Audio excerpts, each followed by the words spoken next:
കഴിഞ്ഞ പാർലമെന്റ് തെരഞ്ഞെടുപ്പിൽ രണ്ട് പ്രധാനപ്പെട്ടതായിരിക്കുന്ന നേതാക്കൾ വയനാട്ടിൽ വന്നുകൊണ്ട് പ്രസംഗിച്ചു സർ. അതൊന്ന് കേരളത്തിൻ്റെ ബഹുമാന്യനായ മുഖ്യമന്ത്രി സുൽത്താൻ ബത്തേരിയിലും തെരഞ്ഞെടുപ്പിന് മുമ്പ് കേന്ദ്രമന്ത്രിയായ സ്മൃതി ഇറാനിയുമായിരുന്നു. സർ, ആ കേന്ദ്രമന്ത്രി സ്മൃതി ഇറാനി പറഞ്ഞത് അമേഠിയിൽ നിന്ന് ഞാൻ ഓടിച്ചതാണ് രാഹുൽ ഗാന്ധിയെ, നിങ്ങൾ വയനാട്ടിൽ നിന്ന് രാഹുൽ ഗാന്ധിയെ ഇവിടെ നിന്ന് ഓടിച്ചു വിടണം എന്നുള്ളതായിരുന്നു.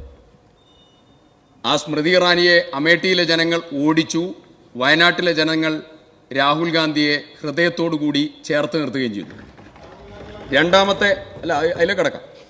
രണ്ടാമത്തെ അവിടെ പല ബൂത്തുകളിലും നിങ്ങൾ മൂന്നാം സ്ഥാനത്ത് അത് പരിശോധിച്ചു പോയി സർ. രണ്ടാമത്തെ വ്യക്തി ബഹുമാന്യനായ കേരളത്തിൻ്റെ മുഖ്യമന്ത്രിയാണ് സർ. മുഖ്യമന്ത്രി പറഞ്ഞത് ഇത്തവണ വയനാട് ചരിത്രം മാറ്റും എന്നാണ്. എന്നിട്ട് അദ്ദേഹം കോൺഗ്രസിനെതിരെ വാദോരാതെ പ്രസംഗം നടത്തി സർ. അതും ജനങ്ങൾ കേട്ടു. ആ ഭൂരിപക്ഷം 3,64,000 ജനം കൃത്യതയോടുകൂടി ജനം വിധിയെഴുതി.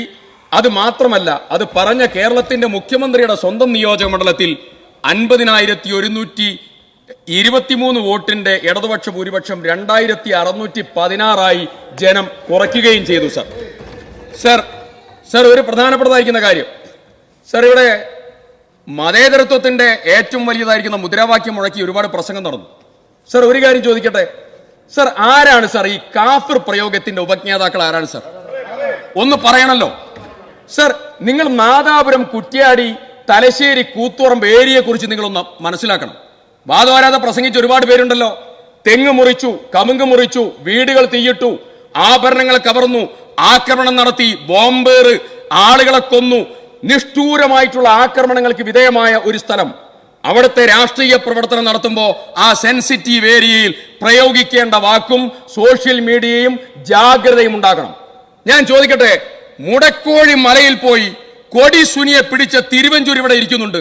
ആ തിരുവഞ്ചൂരിന്റെ കയ്യിൽ നിങ്ങൾ ആഭ്യന്തരം 10 മിനിറ്റ് ഏൽപ്പിച്ചാൽ ഇതാരാ ചെയ്തത് എന്ന് ഞങ്ങൾ പുറത്തു കൊണ്ടുവരാം. നിങ്ങൾ ഏൽപ്പിക്കോ? നിങ്ങൾ ചെയ്യോ? ചെയ്യാൻ നിങ്ങൾക്ക് സാധിക്കില്ല. നിങ്ങളുടെ കയ്യിലാണ് ഈ സാധനം ഉള്ളത്. ഈ സാധനം നിങ്ങളുടെ കയ്യിലാണ് ഉള്ളത്. നിങ്ങളെ ഉണ്ടാക്കി. ഞാൻ ചോദിക്കുന്നു, KK ലതിക എന്തേ ഈ കാഫിർ പ്രയോഗത്തിന്റെ പോസ്റ്റർ ഡിലീറ്റ് ചെയ്തേ? എന്താ പോസ്റ്റർ ഡിലീറ്റ് ചെയ്തേ? ആരാണ് ഇതിന്റെ ഉപജ്ഞാതാക്കൾ? ആരാണ് ഇതിന് നേതൃത്വം കൊടുത്തവർ? പിന്നെ നിങ്ങൾ ഇവിടെ മറ്റൊരു പ്രയോഗം നടത്തി. പാർട്ടി പതാകയെ കുറിച്ച് വാദോരാതെ നിങ്ങൾ പ്രസംഗിക്കുകയുണ്ടായി. ഞാനൊരു കാര്യം ചോദിക്കുന്നു, ഇന്ത്യൻ യൂണിയൻ മുസ്ലിം ലീഗിന്റെ സ്നേഹത്തിന്റെയും സാന്ത്വനത്തിന്റെയും പച്ച ഹരിത പതാക, ആ ഹരിത പതാകയെ നരേന്ദ്രമോദി പാകിസ്ഥാൻ പതാകയോട് ഉപമിച്ച് പ്രസംഗിച്ചിട്ടുണ്ട്. പക്ഷേ വടകരയിൽ CPIM LDF നിങ്ങളുടെ സോഷ്യൽ മീഡിയ വാളുകളിൽ അതേ പാകിസ്ഥാൻ പതാകയായി നിങ്ങൾ അതിനെ മുദ്രകുത്തി. നിങ്ങളും BJPയും തമ്മിൽ എന്താ വ്യത്യാസം? അതിന് നേതൃത്വം കൊടുത്ത ആളുകളൊക്കെ ഇവിടെയുണ്ട്.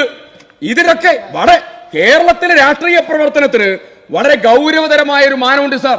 ആ ഗൗരവതരമായ മാനം വിട്ടാണ് ഇവർ പ്രവർത്തിച്ചു കൊണ്ടിരിക്കുന്നത്.